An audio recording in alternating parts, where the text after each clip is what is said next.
இன்னைக்கு டெம்பிள் விழாக்கு தான் பார்க்க போகிறோம்.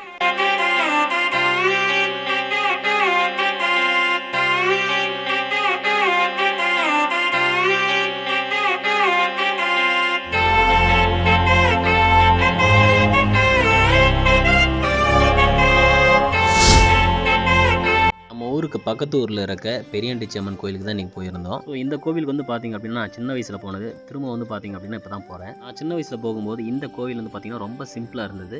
இப்போ வந்து பார்த்திங்க அப்படின்னா கோவில் பெருசாக கட்டி ஒரு 6 மந்த்துக்கு முன்னாடி தான் வந்து பார்த்திங்கன்னா கும்பாபிஷேகமே பண்ணியிருக்காங்க. ஸோ ஒவ்வொரு வாரம் வெள்ளிக்கிழமான அந்த கோவில் வந்து ஓப்பன் பண்ணிடுறாங்க. கோவிலுக்கு இடது பக்கமும் அதேமாதிரி பின் பக்கமும் வந்து பார்த்திங்க அப்படின்னா பெரியாண்டிச்சி அம்மனுடைய சிலை வச்சுருக்காங்க. இப்போது இந்த கோவில் வந்து பார்த்திங்க அப்படின்னா அங்காளம்மனுக்கான ஒரு கோவில். ஸோ இந்த கோவிலுக்கு வந்து நிறைய பேருக்கு வந்து பார்த்திங்க அப்படின்னா என்னென்ன விஷயங்கள் நினச்சாங்களோ அதெல்லாம் வந்து நடந்திருக்கு. அதனால் நம்மளும் வந்து பார்த்திங்க அப்படின்னா அந்த கோவிலுக்கு வந்திருக்கோம்.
அங்கே வந்த பக்தர்கள்ட்ட நிறைய பேர்த்துக்கிட்ட கேட்ட வகையில் இந்த கோயிலில் வந்து அவங்க நினச்ச காரியம் வந்து பார்த்திங்க அப்படின்னா 100% வந்து நடந்திருக்குன்னு சொல்லியிருக்காங்க. ஸோ நீங்களும் கண்டிப்பாக அந்த கோயிலுக்கு வந்து ஒரு நல்ல பயனடைங்க.